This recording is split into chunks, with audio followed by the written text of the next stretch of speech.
Welcome to Vital Plus Conversations, Real Talk for Clinics. I'm Tamara Reid, and today I'm joined by Lee-Anne Herbst, and she's here to share all of her wisdom on leadership. Lee-Anne, welcome back. Thank you so much, Tamara.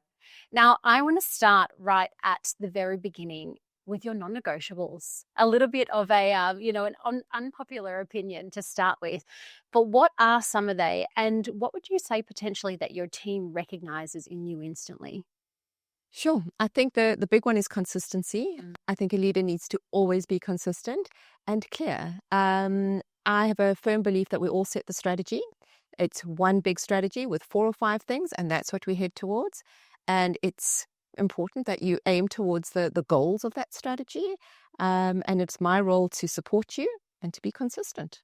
So how I treat you must be similar to the way I treat somebody else, even though their needs might be slightly different. You know what to expect.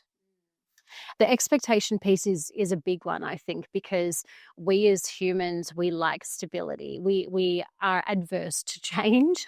And so when we know what to expect and we have that consistency, it brings a real sense of calm and clarity to the workforce. Absolutely. How do you set standards for yourself and your team, but also, making sure that you and them are both getting the same expectations? Because sometimes we do want to put those boundaries in. We need to be firm, but not fair. Well, we need to be firm and fair, rather.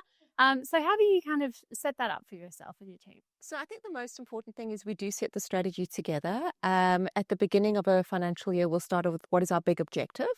And everybody has a role to play towards that objective. KPIs are set in place. So what is expected of you? How do we know whether you've achieved it or not? If you haven't, what's going to happen? And if you have, congratulations, and we move forward. We have a big statement: is we all one team. We are not here against each other. We are all for each other.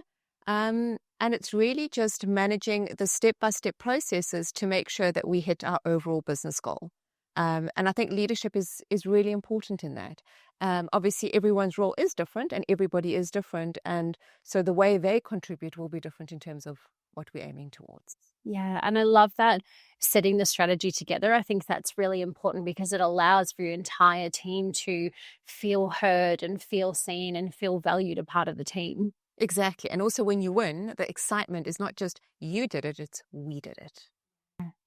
How do you take that into recruitment, and what kind of hiring traits do you look for during that phase?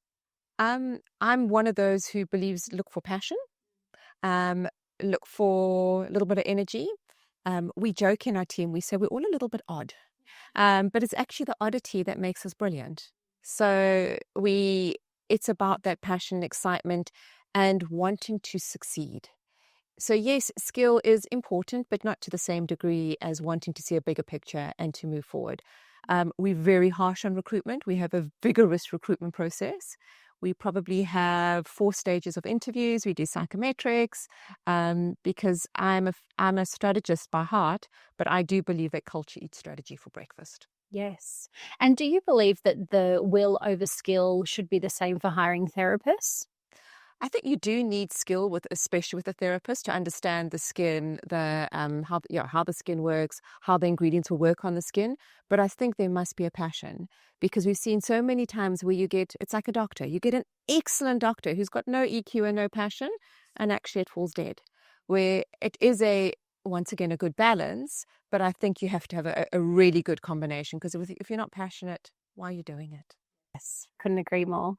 You have 80 staff in 33 countries. What are some of the things that you do to help keep your team engaged? I think the most important thing is everybody is different, and understand them.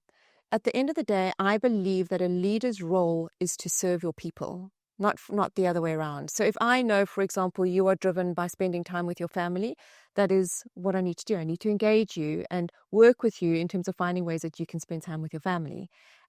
It's about understanding the individuals. It's about then setting the goals with their understanding in mind and making sure you're all heading in the same direction. Because without the goal, you could go anywhere. And without understanding the people, you've got you're nowhere. Absolutely. Now, you mentioned before KPIs and performance, and unfortunately, it is a fact of business that some people will underperform and, not meet or exceed those expectations of the business. What are some signals that you look out for, particularly, and what are the kind of moves you make once you realize that those signals are approving? I think the first one is you'll often note the individual sort of spacing out a little bit or not being as engaged.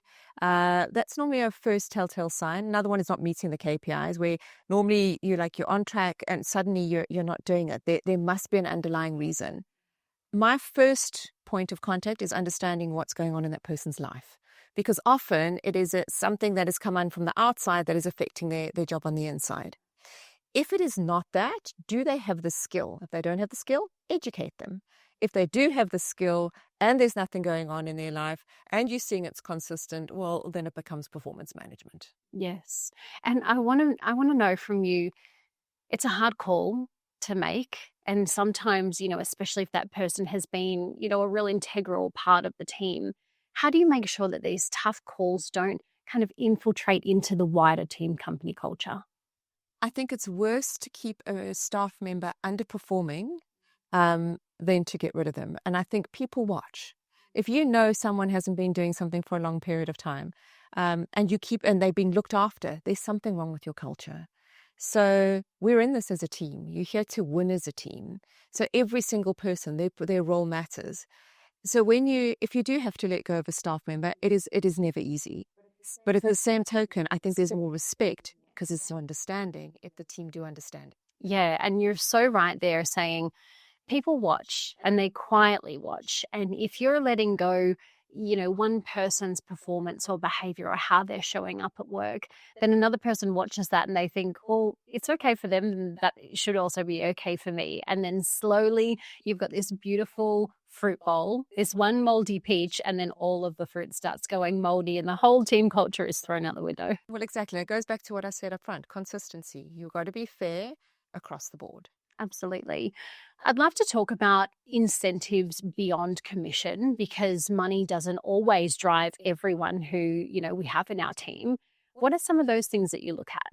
So, as I mentioned before, everyone is different. Some people are driven by money and incentives. Other ones are recognition. Some people just want some time off. So I think it depends on the individual. If you do understand your team correctly, you will understand how to incentivize people and how to get them that little bit further.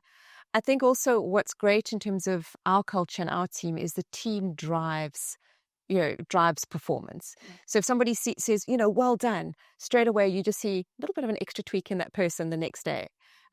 We do a lot of acknowledgement. We do awards at the end of the year just to keep that energy top of mind. So it's good fun. Yeah, I love that. And if you're unsure about what drives your team, all you can do is ask them.